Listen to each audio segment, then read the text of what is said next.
Next हम जिस सवाल की बात करेंगे इसका नाम है to calculate the factorial of a number n। किसी भी n नंबर का फैक्टोरियल क्या होता है, फैक्टोरियल हमने मैथ के अंदर पढ़ा होगा। फैक्टोरियल लिखने का साइन होता है ये, हम एक्सक्लेमेशन लिख देते हैं, इसको कहते हैं हम n फैक्टोरियल, यानी factorial of a number n। Factorial कहने का मतलब क्या होता है, factorial of n is equal to n multiplied by n minus one multiplied by n minus two multiplied by n minus three. तब तक मल्टीप्लाई करता रहना है एक एक वैल्यू को कम करके जब तक हम फाइनली 1 तक नहीं पहुंच जाते। इसको हम कहते हैं n फैक्टोरियल। जैसे 4 फैक्टोरियल होगा 4 multiplied by 3 multiplied by 2 multiplied bye 1। 3 factorial होगा 3 multiplied by 2 multiplied bye 1। 2 factorial होगा 2 मल्टीप्लाइड बाय 1। 1 फैक्टोरियल होगा 1। 0 फैक्टोरियल भी एग्जिस्ट करता है जिसकी वैल्यू बाय डिफॉल्ट 1 होती है। और फैक्टोरियल सिर्फ पॉजिटिव नंबर्स के लिए एग्जिस्ट करते हैं, नेगेटिव नंबर्स के लिए एग्जिस्ट नहीं करते। तो हमें एक फंक्शन बनाना है जिसके अंदर मैं कोई भी अगर नंबर n पास कर दूं तो वो फंक्शन मुझे उस नंबर का फैक्टोरियल रिटर्न करके दे दे। सबसे पहले तो फैक्टोरियल को कैलकुलेट करने के लॉजिक की बात करते हैं। किसी भी नंबर n के फैक्टोरियल को हम कैसे लिख सकते हैं, एक तो हम इस फैक्टोरियल को ऐसे लिख सकते हैं। दूसरा क्या मैं कह सकती हूँ n factorial is equal to n minus one factorial multiplied by n। या क्या मैं इसको लिख सकती हूँ n माइनस टू का factorial multiplied by n minus one multiplied by n। Basically n factorial को मैं लिख सकती हूँ 1 multiplied by 2 multiplied by 3 multiplied by 4 multiplied by 5 जब तक मैं n से ना मल्टीप्लाई कर दूँ। तो यहाँ पर मैं क्या कर रही थी, डिसेंडिंग ऑर्डर में कर रही थी। यहाँ बेसिकली अब मैं बस असेंडिंग ऑर्डर में कर रही हूँ अपने नंबर्स को मल्टीप्लाई, पर मल्टीप्लाई उन्हीं नंबर्स को करना है। जैसे 2 नंबर्स का सम होता है, अगर मैं सम ऑफ 1 to n लूँ तो मैं उसको n plus n minus one plus n minus to इस तरीके से 1 तक भी लेकर जा सकती हूँ, या 1 से शुरू करते हुए मैं n तक सारे नंबर्स का सम ले सकती हूँ। तो सेम चीज़ मैं यहाँ पर कर रही हूँ कि 1 से लेकर n तक सारे नंबर्स को मुझे मल्टीप्लाई करना है। जैसे ही मैं n नंबर्स को मल्टीप्लाई कर दूंगी वैसे ही मुझे मेरा n फैक्टोरियल मिल जाएगा। तो देखते हैं, उसके लिए कोड लिख कर देखते हैं। सबसे पहले मैं क्या करूँगी, सबसे पहले मैं एक फंक्शन लिखने वाली हूँ, पब्लिक स्टैटिक इंट, क्योंकि लास्ट में जो फैक्टोरियल होगा उसका रिटर्न टाइप इंटीजर होगा और इसको नाम देते हैं फैक्टोरियल। फैक्टोरियल के अंदर मैं पास करूंगी अपना कोई भी नंबर n। इस नंबर n का मुझे फैक्टोरियल कैलकुलेट करना है। उस फैक्टोरियल को मैं इस f के अंदर स्टोर कराने वाली हूँ। तो एक लूप हम चला सकते हैं। ये लूप कहाँ से कहाँ तक जाएगा, इस लूप की वैल्यू 1 से लेकर n तक जाएगी और हर बार होगा i प्लस प्लस। जैसे ही 1 से लेकर 1 2 होगा, i 3 होगा, फिर 4 होगा, फिर 5 होगा, n तक वैल्यू आएगी और हर बार मुझे क्या करना है, हर बार पुराने नंबर का जो फैक्टोरियल था उससे मुझे मल्टीप्लाई करना है अपने बड़े वाले नंबर को।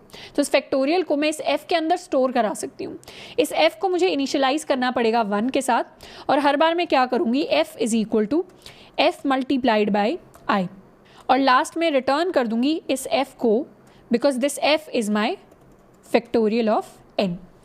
इसको हल्का सा समझते हैं इस लूप को। मैंने क्या लिखा, मैंने लिखा एक इंटीजर वेरिएबल s जिसको मैंने शुरुआत किया 1 के साथ। उसके बाद मैंने एक लूप लगाया जो i इज इक्वल टू 1 से लेकर n तक जाता है और इस लूप में हर बार क्या हो रहा है, f is equal to f multiplied by i। और लास्ट में मैंने क्या किया, लास्ट में मैंने रिटर्न कर दिया अपने f को और मैंने ये कहा कि ये जो मेरा f है दिस इज माई फैक्टोरियल।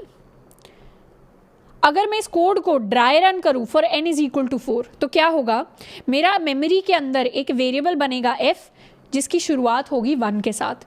तो कोड फिर यहाँ से जब मेरे i की वैल्यू 1 होगी, मतलब अगर मेरे i की वैल्यू 1 है तो उसके लिए क्या होगा, f इज इक्वल टू 1 यानी f मल्टीप्लाइड बाय i की वैल्यू अभी क्या है 1, तो f की वैल्यू 1 ही रहेगी।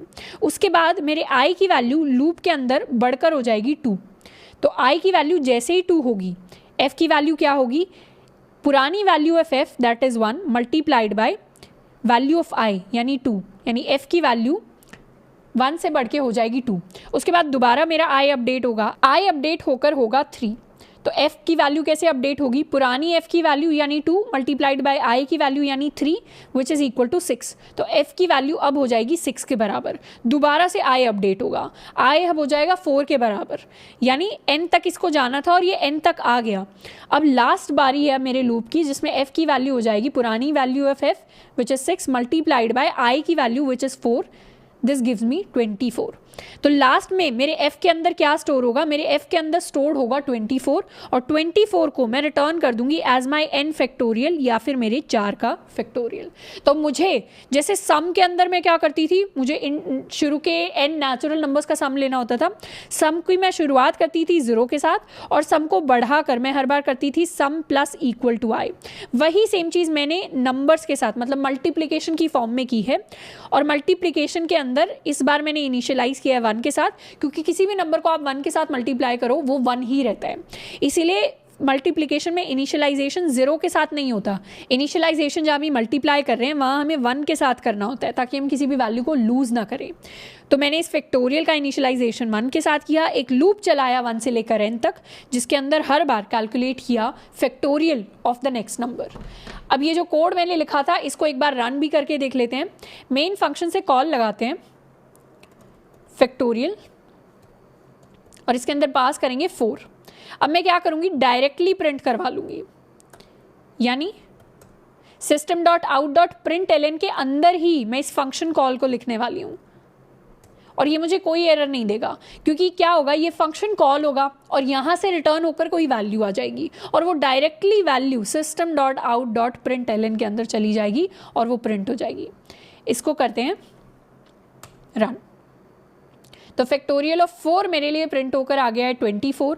अगर मैं फैक्टोरियल ऑफ 7 करना चाहूँ तो उसकी वैल्यू भी आ जाएगी विच इज़ बेसिकली 5040। तो इस तरीके से हम किसी भी नंबर का फैक्टोरियल कैलकुलेट कर सकते हैं।